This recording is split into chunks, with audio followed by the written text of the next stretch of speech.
Watching the Packers select some potentially great players in the NFL draft has got to fill you with all kinds of hope for the upcoming season.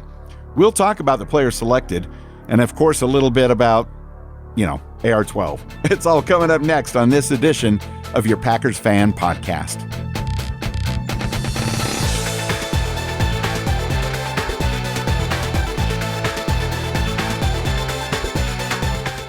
Welcome to the 11th season of the Packers Fan Podcast. I'm Scott Clark from The Gaming Outsider. It's episode 226, and I've missed talking to my good buddy here on a weekly basis. I am very glad to be here tonight. Oh, yeah. Wayne Henderson here from MediaVoiceovers.com, and let's just say I've got a good feeling about this upcoming season of Packers football, and it's so good to be back recording another episode of the podcast with you, Scott. Welcome to season 11. It's 2021. Things are a lot brighter in most respects since we last spoke at the disastrous end of the last season. Yeah, it was definitely a disastrous end, but it was still an entertaining season, and chatting with you week to week made it all the more sweeter. So thanks for bringing me back for season 11, man. I'm honored. Absolutely. We've got exciting things to talk about all season long. And on this 226th episode of the Packers Fan Podcast, we're going to be reviewing the players that the Packers selected in the 2021 NFL Draft. Can I get a Go Pack Go? Go Pack Go. We'll also share your voicemails, emails, and other feedback. Let's jump right into the draft because you've heard me say this on this show before, Wayne. I am not a big college football guy. I don't know any of these guys' names until they reach the NFL, except for I used to know Vince Young back in the day because my brother was a Texas fan. But my knowledge is very limited. So after the draft happens is when I start researching. And I did a lot of research today, and I am pretty happy with what we've got here. So, what did you think about what we saw at this year's NFL draft before we get? I know you're going to give a grade and everything later, but did you actually watch it live or? Almost all of it. I don't follow college football either, much like you.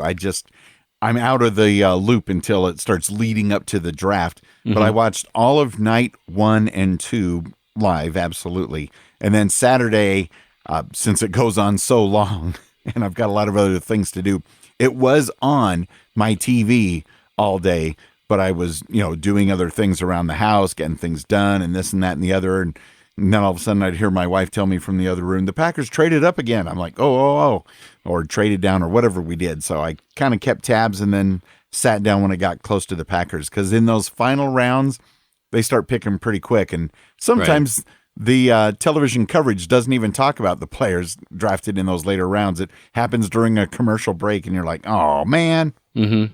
Then you got to do the research yourself, Wayne. Well, let's start with the first round. We had the 29th pick this season, and our first pick was cornerback Eric Stokes from Georgia. As you mentioned, this guy seems very quick. He's already accustomed to wearing a G on his helmet, so he fits in right well. Doing some background on him, he intercepted 4 passes last season in 10 games to rank second in the Southeastern Conference, returning 2 of those 4 touchdowns. I think that there's a lot of potential for him being in the punt returner slot as well, which we suffered quite a bit last season, as you remember. So it would be good to have him in there because his speed is ridiculous, and he's also a decent tackler. I saw him bring a couple down, some catches that were made ahead of him, but he still brought the receiver down. So I am really excited for Stokes here. Are you as stoked as I am?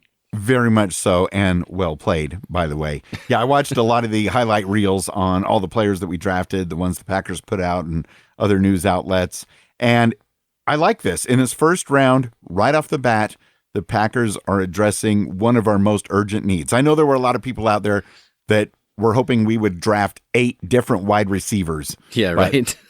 But don't forget, we did have a little bit of trouble on the defense and as well as on punt returns. So I think this is addressing a need. The team just got better. I don't understand the anger for this pick, man, because I saw people on Twitter that were saying they're done following the organization. The Packers are done. They're making stupid decisions. Look, football is not just offense, guys. We did really well on the offensive side of the ball last year. Where did we struggle? On defense. So it makes sense for us to get a really solid defensive player in the first round. I like this pick a lot, especially with what we did in the later picks. So I'm totally happy. Our second pick was the 62nd pick of the draft. Center Josh Myers from the Ohio State. This is going to be a replacement for Corey Linsley. This dude is 6'5", 310 pounds. That is a sizable center. Had some interesting things about him as well. While he was at Ohio State, his team had their first 2,000-yard running back. So that could have been partly his doing. Nice. And also his quarterback, Justin Fields, scored 51 touchdowns himself. Again, part of that could be attributed to the offensive line, so hopefully that can happen on the with the Packers as well. Fun fact, Justin Fields, his quarterback, is now was just drafted by Chicago. So that'll make for some fun matchups at least twice a year this season. Absolutely. And another solid pick because, like you said, with Corey Linsley leaving, we had to get a durable, long-term, hopefully, center. And with his size, he should be one heck of a center. And this was, I believe, the second most important thing the Packers needed to do. And they did it. And then in the third round, I think things were still going really well. With the 85th pick, we traded, believe it or not, with the Tennessee Titans to likely get whoever the Vikings or Steelers were looking at getting. And we got an actual wide receiver. And Packers fans around the world rejoiced as if we don't already have some awesome weapons. But we did get Amari Rodgers, from Clemson. And I like that some of the pundits were comparing him to Randall Cobb. Yeah, it gets me excited. Because we've got all sorts of great receiving core, but the one area where we could probably use a little bit of help is doing those short, like 7 to 15 yards, cross the middle, take the hit, and still catch the ball, like Randall Cobb and Donald Driver back in the day. So this guy could possibly be a slot receiver, maybe even a punt returner as well. And so I'm super happy with this pick. I think he is the only type of wide receiver we really needed. I agree, and I was watching some of his highlight reels, and they used him quite a bit for those quick slants, which if you remember from 2 or 3 years ago, quick slants were like our thing. And we've kind of gotten away from that in the past few years. And with Rodgers in there, we could be bringing that back, and I really dug that. So, by the way, is that the third Rodgers we have on our team now? Is Richard Rodgers still with us? I haven't looked at the roster yet. Let's just make it happen. I just want all kinds of Rodgers all over the field. I thought this is really interesting because Amari himself called himself being drafted by the Packers. He actually said in the second round, which nearly happened. The Packers were hemming and hawing between him and the center that they wound up taking. Obviously that being Josh Myers we just talked about. But they took Josh Myers and then traded up, like you said, and wound up getting Rodgers anyway in the third round with the Packers. But yeah, seriously, he called his shot basically. He said I'm going to be drafted in the second round for the Packers, and it nearly happened. So he's also got some good hands. I saw him making some almost Devontae Adams-esque catches where he's reaching way behind him to bring it in. I thought that was pretty good to see. So I'm really excited to see what another Rodgers brings to our team. We'll take it gladly. In the fourth round, with the 142nd pick in the NFL draft, the Packers selected tackle Royce Newman from Ole Miss. He started every game last season in college, and we do need help on the offensive line, not just a center. It's good to have some extras. And so I'm happy with any offensive lineman we take because protecting our quarterback, whoever it is key. 100% agree, and I think it's interesting that his size is almost identical to Myers. He's 6'5", 310 pounds. So we got two big boys right there on the front line protecting Rodgers or Love. But even though he is a big boy, he ran the 40 in 5.15, and he's got a 28-inch vertical leap. So very athletic guy there. At that size, that's incredible, I believe. So yeah, kudos there. Moving on to the fifth round, 173rd overall pick, defensive tackle. How do I pronounce this? Tedarrell Slaton from Florida. Obviously we need some more defense as well here. Big boy, even bigger boy than the other two. He's a massive dude at 330 pounds, even though some of the announcers were saying that he was actually 360. A typo, perhaps? maybe a typo because even the announcers were saying he looks more like 330. But he had 10.5 tackles for losses through his entire college career. But on the downside, and this is probably why he was picked so much later, is he does struggle with double team and angle blocks, and also he is, he's going to be a rookie. It's something that can be overcome. He doesn't like to reach out to stop the run. So if he's going in, he's focusing so much on his offensive lineman that he's trying to get past that the run might go past him and he's not reaching out to get it. So. This feels like a player that will need to be developed a bit before starting, but I still see lots of potential there. Oh, absolutely, because not every draft choice is going to start as a rookie. Absolutely. None of them may start as a rookie. We have to go in, and I forget who it was on one of the networks. They said it best when they said, look, getting a job in the NFL, the only way you get a job on a team is to take someone else's job. Right. So they've got to take care of business, and there's a lot of hope here, though. Mm-hmm. Totally. Fifth round, 178th overall pick is cornerback Shamar Jean-Charles from Appalachian State. This is a great depth pick after grabbing Stokes in the first round. This guy had 27 passes defended in 2019 and 2020 combined, and I believe this will also be some good help for us on special teams as well. Sixth round, 214th overall pick is guard Cole Van Lanen from Wisconsin. So we got a hometown kid. That's always fun to see. More than likely, we'll be playing guard similar to Runyon Jr., who was drafted in the sixth round last year. So that could be a very similar pick right there. Yeah, and I love the story that Cole was telling on television after the draft, how when he got the call from the Packers, it came up on his phone as likely spam from the Wisconsin area code and prefix, but likely spam. But he answered it anyway, and now he's on the team. So could you imagine? How does an official call from the Green Bay Packers get labeled as likely spam? But fortunately, the hometown kid knew better. Yeah, there you go. There you go. Then in the sixth round, staying there with the 220th pick, an inside linebacker, Isaiah McDuffie from Boston College. Love the name, love the Boston College connection. And if Isaiah can get even more defensive sacks for us, that's all I need. Yep, absolutely. And in 2020 last year, he had a career-high 107 tackles and 6.5 tackles for losses. So some good stats there for him as well. Loving the sound of that. Mm-hmm. Heading to the seventh round, wrapping it up like the fourth to the last pick of the whole day, I believe it was. Running back, Kylan Hill from Mississippi State. And adding a running back's always a good thing since you never know what might happen in the coming seasons. Though, right now, obviously, we have two of the best running backs. I think it's going to be a pleasure to watch the Packers run the ball, but you can't hurt having a third or fourth just in case. Oh, yeah, this will definitely be back up again, especially if, now that Jamal Williams is a Detroit Lion, which kills me to say. Yeah, it does. But it is important to note that Hill did lead the conference in rushing yards per game last season. So that's pretty good stats for 256th pick overall, which is kind of crazy. But yeah, I think the Packers did very well. In fact, since everybody's doing it, and I don't want either of us to be left out, Scott, I'll give the Packers 2021 draft, I'm going to give it a grade of A-. How about you? I feel so unequipped to give a good grade with the draft because I know so little about college ball.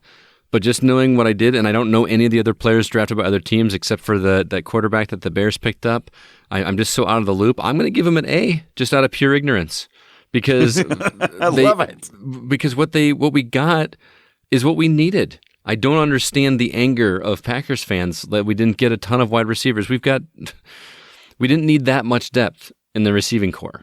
We had a lot more need before that. So I'm very happy with this. And after watching the highlight reels of all these players, I'm pretty excited for most of them. So yeah, I'm going to say a solid A. There you go. Yeah. An A and an A-. And yeah, we'll see how it all pans out, but I am excited for the season. I know the schedule's not even out yet, and we'll talk about that a little bit later, but excited nonetheless. Well, hey, by the way, speaking of, Wayne, if all of our listeners out there are looking to buy some officially licensed Packers draft-related merchandise, we do have an affiliate link through fanatics.com, which, if you use it to make your order, we will get a small finder's fee for that. So be sure to check out that link. It's in the show notes. I know that when I checked on the weekend, one of the top-selling Packers items there was a jersey for our first-rounder, Eric Stokes. But they've also got caps, other goodies. So be sure to check out that link. It is in the show notes for this episode. And, help us out a little bit. We would appreciate it. Yeah, you can also find the link at PackersFanPodcast.com. And if you want to, they even have Jordan Love jerseys available. There you go. Well, Wayne, what about some listener feedback? That's how we thought about this whole thing. What did the listeners think? Go, Pack! Go! Go, Pack! Go! Hey, guys. New year, new season. I called in every year after the draft, and every year I pretty much say the same thing. I don't pay attention to it because I don't pay attention to college football, but glad to call in. Fan of the podcast. Love you guys. Miss you guys. I'm finally over losing to the GOAT in the NFC Championship. Ready for a new year. My thoughts on Aaron Rodgers possibly being traded is, I hate to see him go, but I got to be honest. As a Packer fan, I'm starting to accept a little bit of the Patriot way, trade him a year too early rather than a year too late. And I cannot forget the fact that in the middle of the season, I had plenty of time to reflect about that loss to the Tampa Bay. I remember calling in the middle of the season, and there was a play in one of the games, I forget which one, where Rodgers couldn't escape like a linebacker or a DB, and I remember him getting tackled and said, it looks like he lost a step. Clearly in that NFC Championship game, that step came back to bite us. Maybe, I love him. I love the team, though. I'm a Packer fan first, Rodgers fan second, but always green and gold till I'm dead and cold. Just wanted to call in and say love you guys, enjoying my birthday is May 20th. Love you guys. Go Pack, go. Andre LA. Oh, man, Andre, it's so good to hear from you, buddy. I've missed that so much. My favorite thing that he said in that voicemail was that he is a Packers fan first and a Rodgers fan second. I couldn't have said it better. Would I love Rodgers to stay there? Yes. But Rodgers is not the end-all, be-all thing. This has been a team sport from day one. I mean, that's a profound thing to say, I know. And I want to see another win with Rodgers. I really do. And we'll talk more about that later. But it's not going to be the end of the world. It's not doom and gloom. The media is blowing everything out of the proportion. But again, we'll get to that later. The media. And I have to echo your thoughts there. It's so good to hear from you, Andre. The great Go Pack goes continuing even in the off season. And it's good to hear finally over that loss in the championship game, because that was a tough one. Mm-hmm. And I do remember your call in mid-season when you mentioned how Aaron Rodgers wasn't quite able to escape the defender that was chasing him. And maybe that's why in that championship game, Aaron Rodgers didn't make that run from about the 10 or 12 yard line that looked like could have been a touchdown. But shoulda, coulda, woulda. Well put. Thank you. Hi, Wayne and Scott. This is Hank from Mouse House Plus, a Marvel Disney Plus fan podcast. The Aaron Rodgers news landing on the day of the draft was insane. The timing absolutely blew my mind, but I'm sure you've discussed that already. So what I wanted to get your thoughts on was the NFC North competition and how you think they drafted as opposed to how the Packers draft went. I'd be curious to hear your thoughts. So happy to have the podcast back. I can't wait till you guys are back full time during the season. I'll be tuned in. Thanks, guys. Awesome. Hank Davis giving us a call. Thank you so much for sending in your voice message as well. First, let's address the Aaron Rodgers rift a little bit.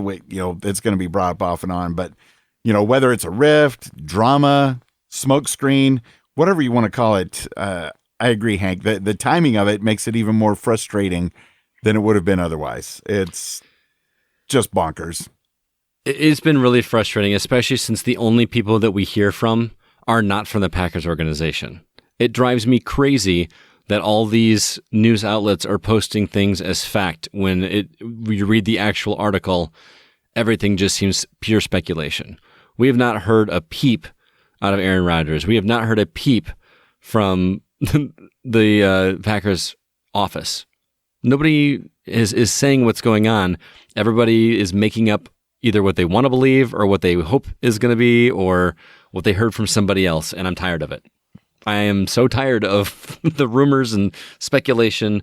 I'm just going to wait for an answer from them at this point.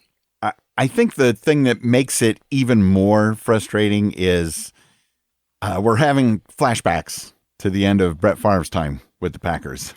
Yeah, where he went to New York and then he went to, Minnesota. Even before that, when he retired and unretired and all of that drama. And, if you're an NFL quarterback, you don't want to give it up. But it's interesting that this is playing out, at least at the current time, this way, because all through his career, Aaron Rodgers has done everything he can think of to not be like Brett Favre. Brett Favre was known for a lot of interceptions and recklessness, which I loved. But Aaron Rodgers takes it to the extreme, like, I'm going to do everything to not throw an interception. Right. And, he remembers what it was like when he first got there. So I'm thinking that Aaron Rodgers has got to have his thumb on the pulse of Packers fans, at least, if not the entire NFL landscape, and realize that we're all just like wondering what the heck is going on. We're getting tired and frustrated. So I think unless he wants it to end up being a little tarnished, like what happened with Brett Favre, he needs to just come out. We don't even know, is it that he's really sick of Green Bay? He doesn't like the cold. He wants to settle down in California and raise a family and host Jeopardy.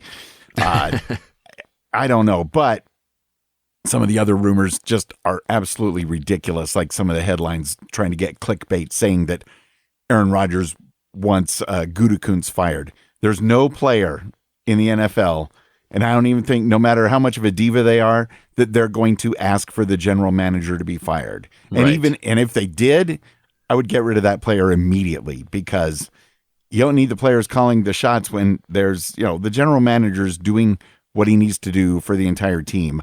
Mm-hmm. I fear, Scott, that although we don't know what's really going on, I fear it's going to get ugly. I worry about that as well. But you remember back when LaFleur first got hired, and all the media talked about was how Rodgers and him had a rift, and it was not going to work. Right. Rodgers wanted to call the shots, and that wound up being a load of crap. I'm sorry, it's just, I don't know. I feel like the media loves to make a mountain out of a molehill. And does Rodgers have some frustrations? Probably. I heard the interview with AJ Hawk on a sports program that I'm not familiar with. I thought the interviewer was really annoying. Oh, Pat McAfee? Yeah, I'm sorry if I'm disparaging somebody's favorite journalist, but that it just felt like a disrespectful interview to me. But anyway, he's talking about how just little things that keep adding up, like, Tom Brady gets asked for his advice, or what he thinks when they're making picks. And if that doesn't happen to Rodgers, I don't know if it is or isn't. If that's not happening with him, I could understand being a little frustrated. I don't think that's being a diva. That's being like, hey, I'm a pretty big member of the team here, and I know what I'm doing. Can I be a part of that? If he's not, I can understand being upset. Imagine being in Rodgers' place, being as good of a quarterback as he has been for how many years, and he's won one Super Bowl. Meanwhile, he watches Brady go and start, join a brand new team and win the Super Bowl his first year with that new team. That just has to be painful. You know what I mean? When it very easily could have been us. I don't know. Calling him a diva feels strong to me. Yeah, that might be a bit much, but at the same time, if Aaron Rodgers could get the full love and support of the officiating crew, that would help a little bit as well. Don't get me started there, man. You remember, not only in that playoff loss, but also in the Super Bowl, the Chiefs could not get a break. And the year before, the Chiefs were the darlings. But I don't think it was intentional, but I just think the refs and the NFL love Tom Brady so dang much. They just subconsciously can't bring themselves to it's insane. It's just totally insane. But it's just one of those things. But on the other hand, you mentioned Aaron Rodgers won Super Bowl, and there's plenty of room for another one with the Packers, by the way. Mm-hmm. But what about, Dan Marino? that guy struggled for ages, and it just couldn't get the team there. But back to Hank Davis's voicemail, which was fantastic, by the way. Thank you very much. NFC North draft thoughts. What do you think about what the Bears and Lions and Vikings did, even though obviously we don't dig too deep into it? Man, Justin Fields, solid pick. I mean, at this point, the Bears had to draft a quarterback their first round. It just had to happen. As much as I don't like to see the Bears do well, this is a great pick for them, and this could potentially be, a long-time quarterback for them. So, really? Yeah. I mean, everybody's pretty high on him, but the Bears still, Outside of that, the second round they drafted an offensive tackle, and then they didn't draft again until the fifth round, where they grabbed another offensive tackle. So they really want to protect Fields. The franchise. Yeah. Lions in the early rounds drafted an offensive tackle and a defensive tackle. Midway, they picked up another DT as well as a cornerback and a wide receiver. And let's see what else. The Vikings in the early rounds picked up an offensive lineman and another quarterback. And round 3, they got a linebacker and a defensive end. But again, Hank, I apologize. I don't know these players' names. I did not do that much research. I just don't know enough. I know the Packers. Sorry.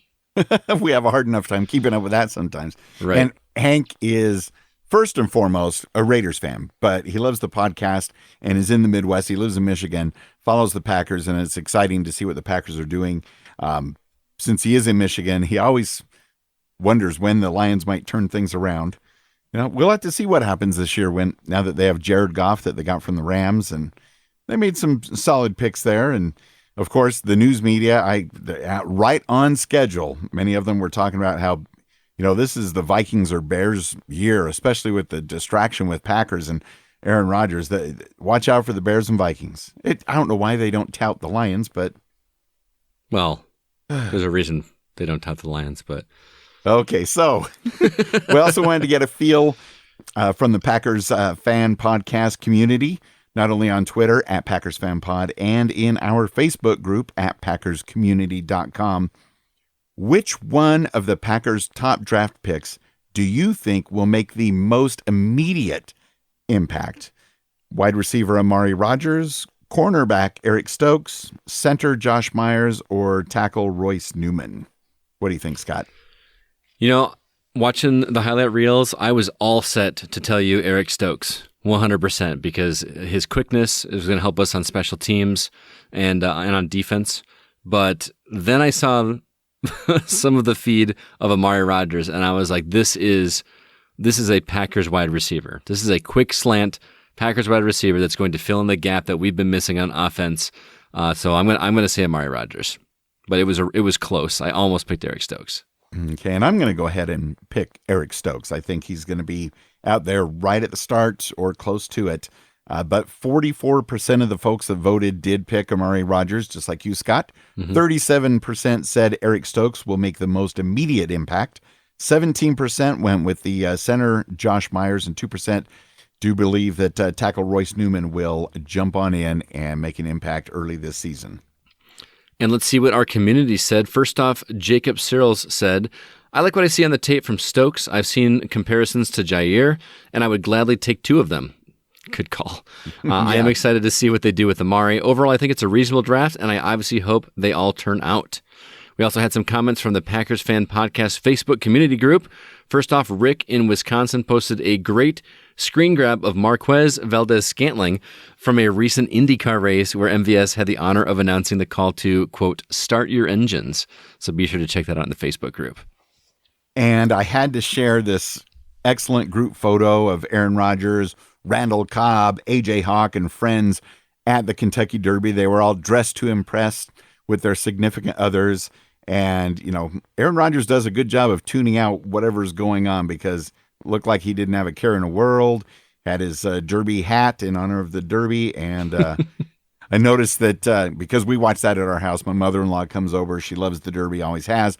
So we have that on. So I had to switch from the NFL draft to the Kentucky Derby pregame coverage. Anyway, any chance they could, they would turn on the camera that was pointed in the direction of the suite that Aaron Rodgers and his friends had, just to see, can we get a glimpse of anything? Like we're going to get breaking news from 200 yards away with a zoomed in camera, but the paparazzi on NBC were at it.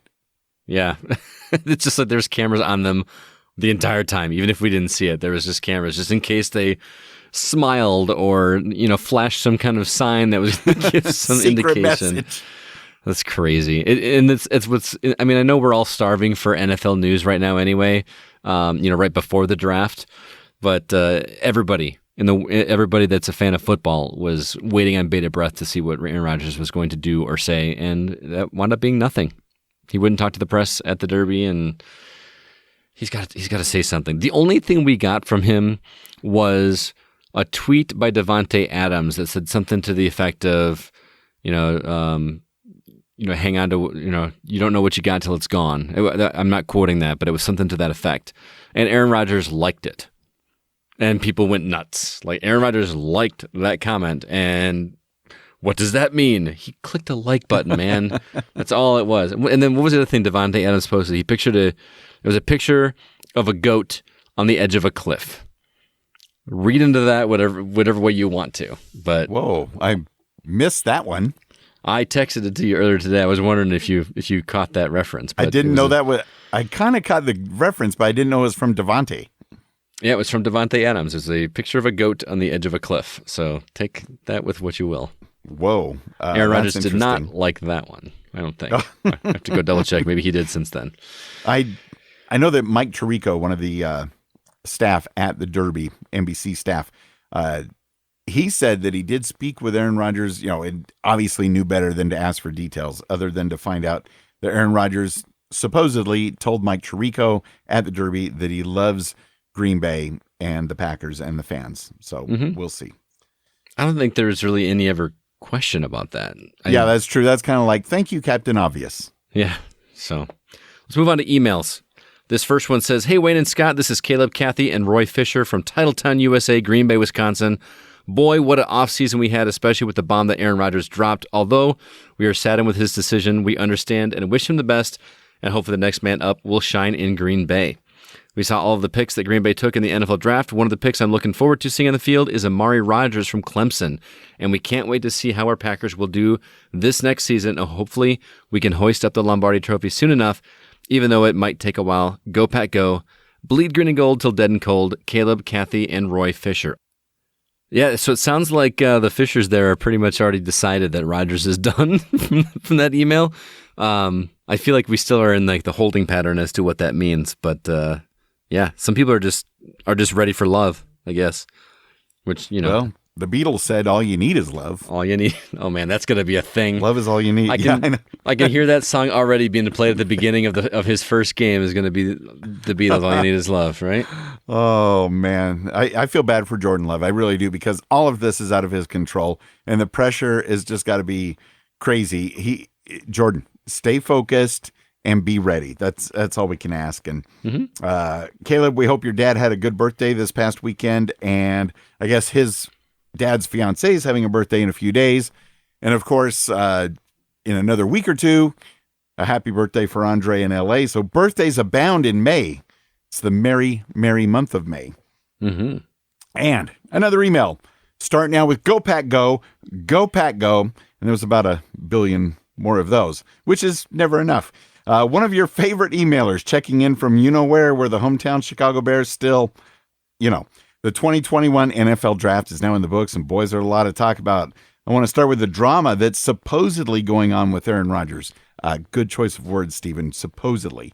Whether or not the drama is true, I have not heard word come from Aaron Rodgers directly.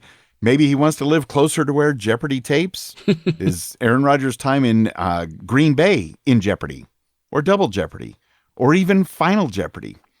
Stephen, I'm going to go ahead and make it a true daily double. Speaking of Jeopardy, did y'all watch the 2 weeks of episodes Aaron guest hosted on Jeopardy? So Scott, I did. We watched every episode. We watched Jeopardy most of the time, but some of these celebrity guests, I was like, I'm out. I'll come back later. But I thought Aaron did very well. He got a little more comfortable with each episode, and I enjoyed Aaron's reactions when none of the contestants knew the answer about which NFL team won 5 NFL titles in the 1960s. Right. Like one of the easiest NFL questions. Yeah, right. I did not watch it. Jeopardy is on at times when I'm not usually available. I guess I could have. It's on Hulu. I probably don't have a good excuse, but DVRs, Scott. They record shows in advance for you. I don't have a DVR. I don't have cable, man. I don't have any television at home. Okay, well, gotcha. But I watched some of the clips, and just he seemed very natural. At least maybe it was, by the time I got to it, he had done it a couple. My favorite thing though was when he showed a screenshot of like what the podium looks like. Yes. From his perspective, which I had never seen before. I always kind of wondered what a game show podium looked like, and I was like, that's pretty cool. So that was kind of neat to see. Yeah, especially with all these little Post-it notes of reminders to himself, and he had one that said RELAX. Well played, Aaron Rodgers. Well played on that one. And back to Steven's email. His favorite part from Aaron's time on Jeopardy was, I think it was the first or second episode when it was Final Jeopardy. Contestant, the guy didn't know the answer to Final Jeopardy at all, so he just took the opportunity to write out who was it that wanted to kick the field goal.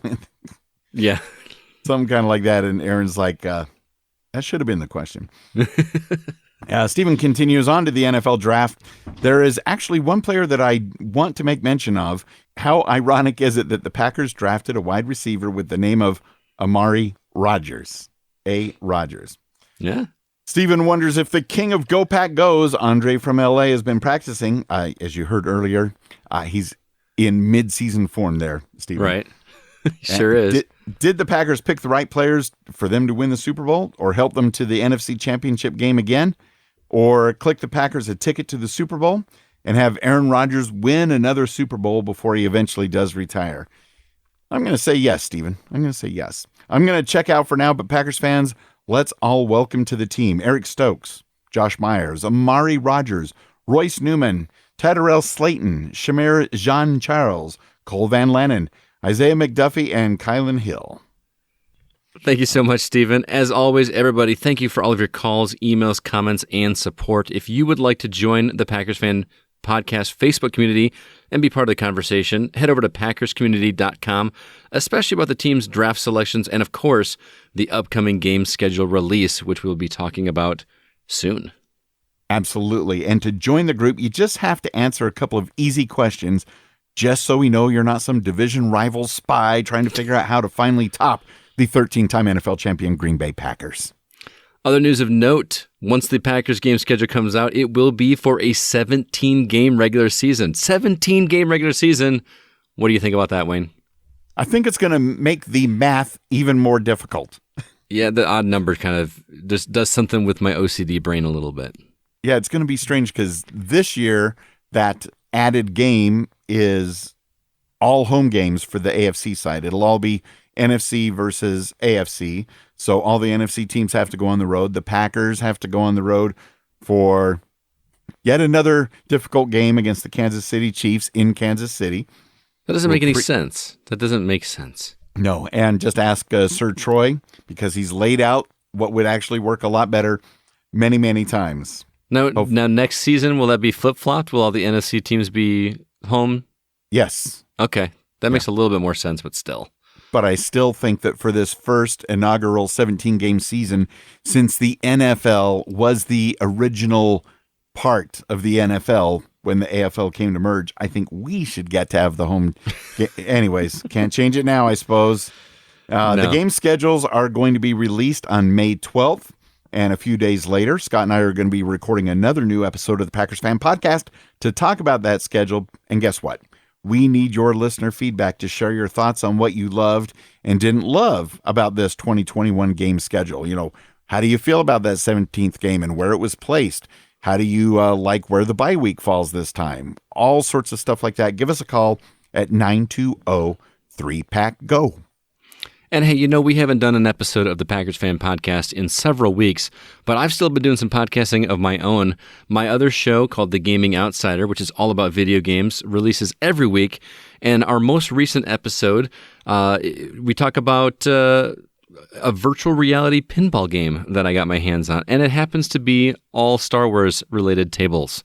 So if that sounds interesting to you, come check it out.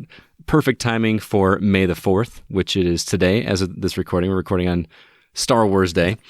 But a lot of fun. We have a really good conversation. So if you love video games as much as I do, please head over to our website, thegamingoutsider.com, or you can listen to our podcast where you listen to this fine show or any of your podcast players of choice. Sounds fantastic to me, Scott. But I do have one quick question. Yes, sir. Because I'm only familiar with actual physical pinball tables. Mm-hmm. So this virtual one, this Star Wars theme, your article really hyped it up and it sounds fantastic. Do you have to have a virtual reality headset of sorts to be able to play it, or can you play it with a few less bells and whistles on like an iPad or computer? Well, these tables are ones that already exist on Pinball FX, which you can play on any console or tablet. So they already exist. They actually brought the tables over to virtual reality, but they added some bells and whistles where you get some extra Star Wars decorations in a fan cave. So yeah, you're not missing out. Like if you want to play the tables, you can play them other ways. Awesome, because I do have my eye on a new iPad Pro that was recently announced by Apple. All right. And I'm going to have to get into some of these games and use those systems you talked about.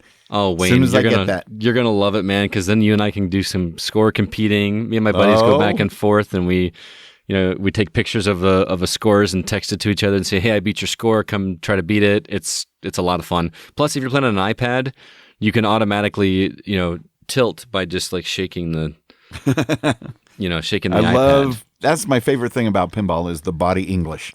Yep. You actually can do it in the video version, believe it or not. And the machine will reset if you do it too much. So you can't do it a ton, but it's There's an art to it. There's an art. And filming of brand new episodes of Doctor Who have finally been going on for the past few weeks or so, which means that we're finally going to have them on the air. We don't know when. I would guess late fall or, right around Christmas time. But it all means that my other podcast, the Don't Blink podcast, devoted to Doctor Who, is going to be returning either later this fall or right around Christmas time. So there you go. It'll be good to talk about Doctor Who again because it's been a long time thanks to this stinking pandemic. Did you check out the Doctor Who game on your phone that I told you about? Yes. That was kind of modeled after one of the best episodes of Doctor Who of all time, Blink, which of course is where we got the name Don't Blink. Mm-hmm. And yeah, I paid, I think it was $2.99, bought the game on the iPhone. I've gone through it off and on a few times. It's not exactly my style of game. It's so involved. I mean, for the price, I can't believe how thorough this game is and how immersive. It's something I need to dig back into sometime when I have focus. But it's very clever how it integrates into your phone and the Blink storyline with the weeping angels and all of that good stuff. How about you? I did not play it, actually. The game was reviewed on our website by Alyssa, one of my writers, and it actually got noticed by the publisher. So in all the marketing materials, you actually see the Gaming Outsider with a quote from Alyssa's review on there. So we're actually part of the marketing for that game, which feels really, really cool. That is fantastic. Let me ask, have you at least watched the Blink episode of Doctor Who? Wayne, I haven't. I'm ashamed to say. I've watched exactly one episode of Doctor Who, and it should be the Blink episode. It was the Vincent Van Gogh episode. Another classic. I can't disrespect that at all. But if you get any spare time, Blink. It can be a standalone episode. In fact, when people are just starting out with Doctor Who, to try to skip some episodes, I just tell them, just get into Blink because it's so clever. All right. I'll give it a shot, man. Just that one. That's all you got to do.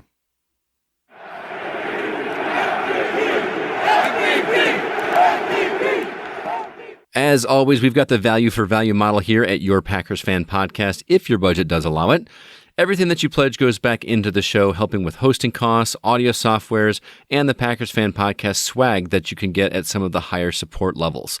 If you'd like to help contribute to the show, head over to patreon.com/Packers Fan Podcast, and we really do appreciate it. And speaking of support, a Lombardi-sized Go Pack Go to Packers Fan Podcast patron, Dan Dyler, for helping out the show at the Jim Ringo-inspired pledge level. Much like Jim Ringo, Dan is anchoring the line heading into the 2021 season, and he has a special message for you, the Packers Fan Podcast listener, coming up at the very end of the show, so stay tuned for that. Also, listener Bryant, Go Pack goes to you for all of your Willie Wood level Patreon support. We do appreciate it. And Go Pack goes to our AR12 level supporters in the Texas-only Green Bay Packers fanatics. Thank you so much. As well as some hearty Go Pack goes to our Brett Favre level Patreon supporters, Miguel Ramirez from the Opposites Attract podcast, Lawrence Harvey, Jeff Summerfield, and Andre in LA.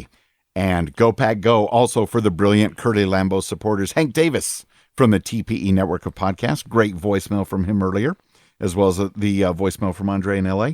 Also, Go Pack goes for supporters Beth Mintick, Joe Christensen, and Matt Haig.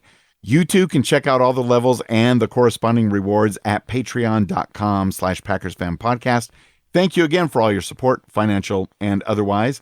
And as a reminder, the Unofficial Packers Fan Podcast is not affiliated with the NFL or the Green Bay Packers.